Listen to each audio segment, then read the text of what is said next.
Olá pessoal, meu nome é Concécio e essa é mais uma live do canal Deus Sem Igreja. Hoje eu quero falar para você viver o que você acredita. Viva o que você acredita.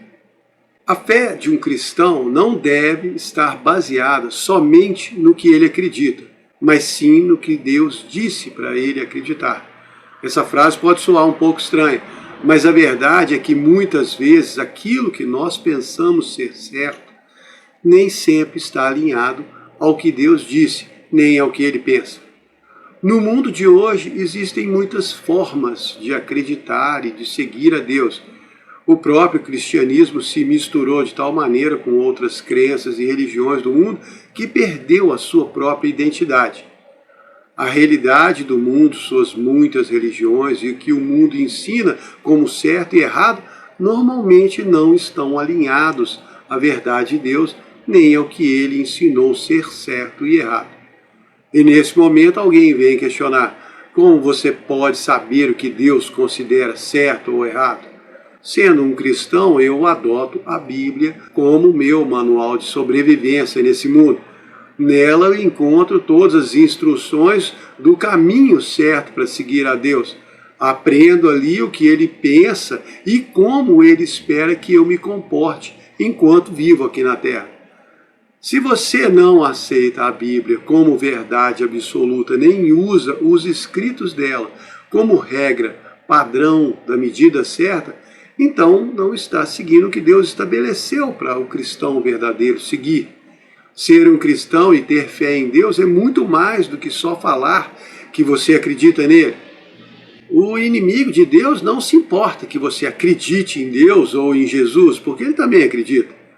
Mas ele tem muito medo quando você decide seguir Jesus e obedecer ao que está escrito na palavra de Deus. Por isso, a grande maioria das religiões do mundo não adota nem aceita a Bíblia como verdade. Cada uma tem a sua própria Bíblia ou a sua própria interpretação da Bíblia. Ah, mas como você pode saber que a sua interpretação é a certa? Simplesmente porque eu não tenho uma interpretação minha. Eu leio e aceito o que está escrito lá. Quando ouço versões e interpretações, checo com a Bíblia. Quando eu falo alguma coisa, eu falo o que está escrito. E mesmo quando eu não dou conta de fazer o que está escrito, quem está certo é a Bíblia. A verdade de Deus não está restrita à minha capacidade de segui-la. Se o que está escrito na Bíblia me incomoda, eu me sinto incomodado, mas tenho que aceitar o que é a palavra de Deus. E ele sabe mais do que eu, afinal de contas, ele é Deus. Se eu tentar adaptar a Bíblia ao meu gosto ou ao meu entendimento, vou ser apenas mais um no meio de tantos cristãos que fingem seguir a Deus, mas cada um do seu jeito. Mahatma Gandhi certa vez disse: eu seria um cristão, sem dúvida, se os cristãos também fossem cristãos 24 horas por dia. E essa é a realidade do cristianismo atual. Na verdade, nem é de hoje, já faz muito tempo que o cristianismo verdadeiro deixou de ser praticado. Jesus sempre teve muito mais fãs do que seguidores. As pessoas ouvem os ensinamentos dele e decidem que parte vão querer seguir. E é isso o que destruiu o cristianismo. O verdadeiro cristianismo não veio para te ensinar como escapar das dificuldades da vida, como ser feliz sem ter problemas. Ele veio para te mostrar como enfrentar essa vida seguindo os passos de Jesus, com problemas ou não. E Jesus não prometeu um mar de rosas aqui na terra, muito pelo contrário. Lá em Mateus 24:9 ele disse: vocês serão odiados de todas as gentes por causa do meu nome. Então, adaptar os ensinamentos de Jesus para o seu cristianismo, não ficar ofensivo, não vai fazer dele uma religião mais agradável, só uma falsificação. E Deus não quer que a sua fé seja construída na fundação das suas preferências, naquilo que você gosta e acha que é certo ou errado. Sua fé tem que ser construída na base sólida da rocha eterna, da pedra, que é Cristo. Ah, mas eu acredito em Jesus. A questão aqui não é acreditar, é seguir. Em João 1,14, lemos que Jesus é a palavra de Deus encarnada. Então, se você não acredita nela, se você não acha legal a Bíblia, se para você ela não é a verdade absoluta, se você não está com a menor vontade de seguir o que está escrito nela, então você é só mais um cristão morno que finge seguir Jesus. Desculpa se a minha fala parece ofensiva, mas muitas pessoas dizem que o cristianismo falhou com o mundo. Mas não foi o cristianismo que falhou. O que falhou foi a imitação barata que os cristãos resolveram viver. Para não sacrificar os seus egos, suas vontades, eles criaram um falso cristianismo, bem mais fácil de seguir, que não exige muito, e começaram a pregar e aceitar essa falsificação como uma boa verdade adaptada. Ah, mas o cristianismo de hoje não é fácil. O pior é que é. Pode até não parecer, mas o que hoje é chamado de cristianismo é, na verdade, uma mistura de pedaços da lei de Moisés, partes agradáveis dos ensinamentos de Jesus e umas cerimônias e rituais definidos, cada um de acordo com a sua linha religiosa, e pronto. Aí está a sopa rala do cristianismo morno e falsificado. As partes da lei de Moisés são para as pessoas acharem que estão fazendo algum sacrifício a Deus. E os ensinamentos agradáveis de Jesus são para dar um tom motivacional. Mas não existe nenhum comprometimento verdadeiro. Ninguém precisa defender a sua fé. Ninguém se levanta contra o sistema para defender Jesus. A pessoa pode até defender a sua igreja, mas Jesus não.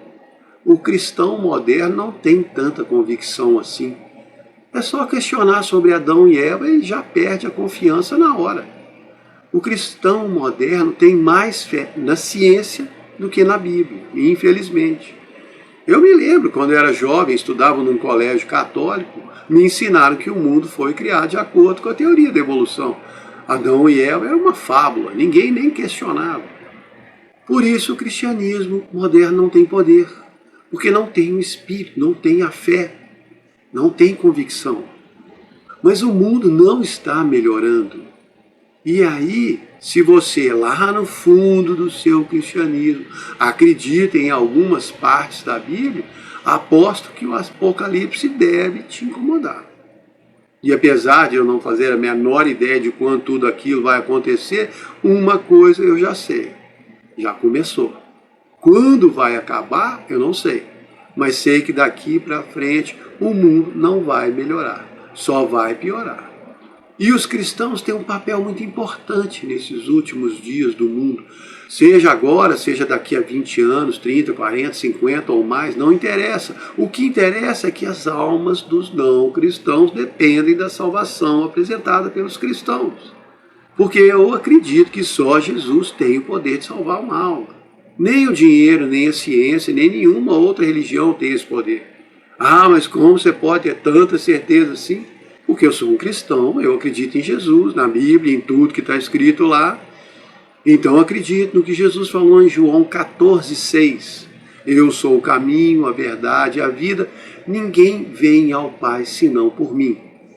E ele falou, vem ao Pai, porque ele e o Pai são um. Ele é Deus.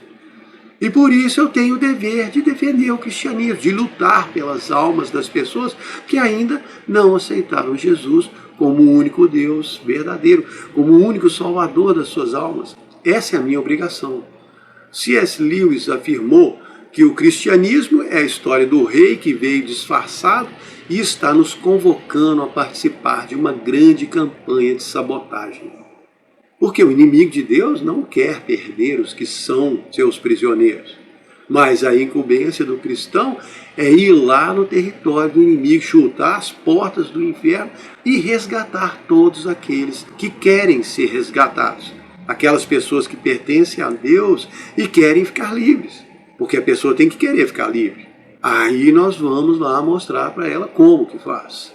Porque tem muita gente que só quer ficar discutindo, elas não querem aceitar a solução. Elas tratam o cristianismo como um chiclete, ficam lá mastigando as informações na boca, mas nunca engolem. E o cristão não foi chamado por Jesus para ficar debatendo teologia, explicando o significado de passagens bíblicas. Ele foi chamado para lutar uma guerra pelas almas e pelos corpos das pessoas. E Deus sabe que você não é perfeito, e nem vai ser. Foi por isso que Jesus morreu por você. Se você conseguisse se salvar sozinho, ele nem precisava ter vindo. Mas ele veio, morreu por você, ressuscitou e disse: vão por todo mundo e façam discípulos de todas as nações. Mateus 28, 19. E ele disse para fazermos discípulos, ou seja, pessoas que vão continuar carregando a tocha. Homens e mulheres que depois de conhecerem Jesus, recebê-lo como Salvador, vão atrás de outros para resgatá-los também e ensiná-los a resgatar outros, para ensinar outros e continuar assim até Jesus voltar. Ou então até irmos para o céu. Você que é um cristão não é um cidadão do mundo tentando ir para o céu.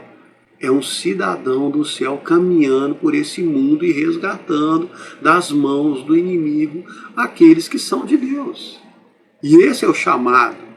E é uma coisa muito séria, precisa ser levado a sério, porque cada alma que recebe Jesus recebe a vida eterna, graças ao sacrifício dele na cruz e graças à sua disposição de ir lá, lutar por ela, falar com ela. Jesus disse em Mateus 9,37, a colheita é grande, mas os trabalhadores são poucos. Peçam ao dono da plantação que mande mais trabalhadores para fazerem a colheita.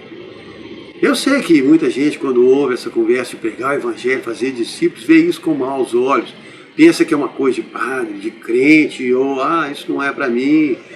Mas eu sinto informar que você, como cristão, tem essa obrigação. Deus espera isso de você. Mas eu não levo jeito para isso. Tudo bem.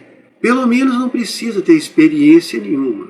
Não tem que estudar por anos, decorar um monte de versículos. Não precisa aprender hebraico, nem fazer a peregrinação pela terra prometida. Tudo o que você precisa é ser um cristão. Porque para muita gente você vai ser a única Bíblia que eles vão ler.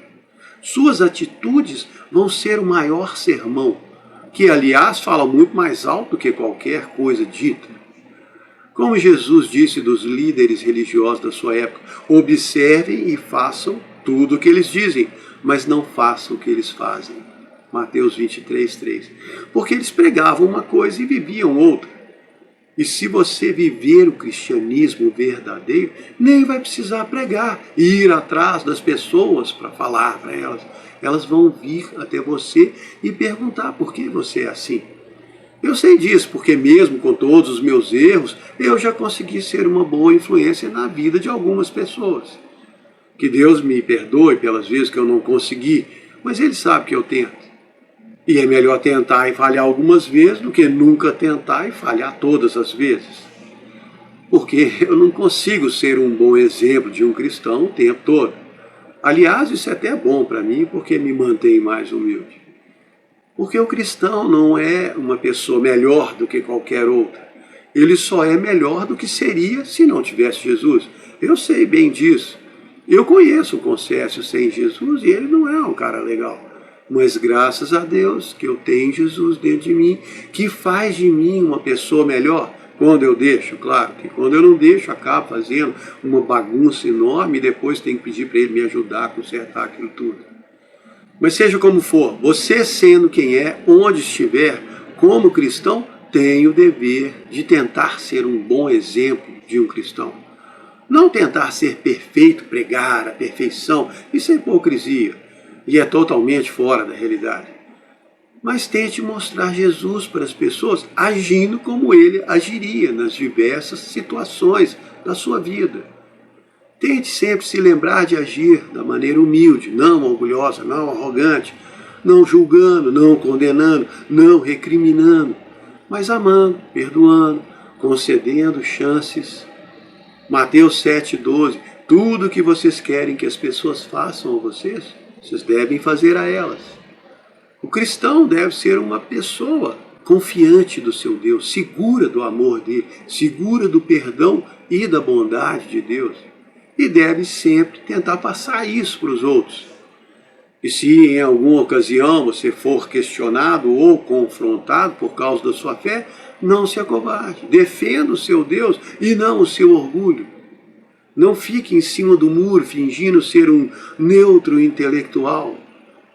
Dante Alighieri escreveu: o lugar mais quente do inferno está reservado para aqueles que escolheram permanecer neutros em períodos de crise moral. E o cristão não pode escolher agradar os outros ao invés de agradar a Deus. Porque apesar da popularidade ser o resultado de agradar as pessoas, a grandeza só pode ser alcançada agradando Deus. Então, se você quer defender o cristianismo, pratique-o. Porque o cristão mostra quem ele é pelo que faz com o que tem. Ou seja, faça o que você consegue fazer com o que você tem na mão. De um jeito ou de outro. Faça o que você pode. Se pode muito, faz muito. Se puder pouco, faça o tanto que der. Mas pratique cristianismo. Viva o seu cristianismo. Viva o que você acredita. O cristão deve ser alguém que ajuda as pessoas a acreditarem em Deus e não o contrário. Mas infelizmente hoje em dia tem muitos cristãos que falam demais, praticam um pouco e isso tem afastado muita gente de Deus. A grande preocupação em apontar erros, expor pecados, condenar atitudes só afasta as pessoas que não conhecem a Deus. Até mesmo muitas pessoas que já conheceram Jesus como Salvador e se tornaram cristãs, acabaram se afastando de Deus por causa de atitudes de condenação. Já encontrei várias pessoas que me contaram essa mesma história. Mas nós não fomos salvos e perdoados por Deus para ficar condenando os outros. Muito pelo contrário. Ele perdoou para nos ensinar a perdoar. Tem uma parábola que Jesus contou sobre esse assunto muito interessante, lá em Mateus 18, 23 a 35. Um rei resolveu fazer o acerto de conta com seus empregados e trouxeram logo um que lhe devia 1 milhão de moedas de prata. Mas o empregado não tinha como pagar. Então o rei mandou que ele fosse vendido como escravo, a sua esposa, os seus filhos e tudo que ele tinha também fosse vendido para pagar a dívida. Mas o empregado se ajoelhou diante do rei e pediu: tenha paciência comigo e eu pagarei tudo ao Senhor. O rei teve pena dele, perdoou a dívida e deixou que ele fosse embora. Mas esse empregado saiu e encontrou um companheiro de trabalho que lhe devia 100 moedas de prata. Ele pegou o companheiro pelo pescoço, começou a sacudir e disse: pague o que me deve. Então o companheiro se ajoelhou e pediu: tenha paciência comigo e eu lhe pagarei tudo. Mas ele não teve. Mandou pôr o outro na cadeia até que pagasse toda a dívida. E os outros empregados viram aquilo que havia acontecido, ficaram revoltados, foram contar tudo para o rei. Aí o rei chamou de volta aquele empregado e disse: você é malvado. Me pediu e eu perdoei tudo que você me devia. Por isso você também deveria ter tido pena do seu companheiro, como eu tive de você. O rei então ficou com muita raiva e mandou prender aquele empregado e castigá-lo até que pagasse toda a sua dívida. Então, se você é um cristão e acha que pode condenar os outros, repense. O que você deveria estar fazendo é ajudando, salvando, confortando, perdoando, curando. Condenar não é o papel do cristão. Apocalipse 12:10 diz que quem acusa as pessoas é o inimigo de Deus. Em Gênesis 18, 25 está escrito que Deus é o juiz de toda a terra. E 1 João 2:1 diz que Jesus é o nosso advogado de defesa. Então o nosso papel é fazer o melhor que podemos para ajudar as pessoas a se aproximarem de Deus. E a melhor maneira é vivendo aquilo que você acredita. Você acredita mesmo? Então prove, viva como Jesus gostaria. Faça o seu melhor e quando errar, continue tentando, nunca desista. Assim você vai ser lembrado como alguém que fez o que podia. Como Jesus disse daquela mulher lá em Marcos 14:8. Então faça o que pode. Espero que vocês tenham gostado. Muito obrigado.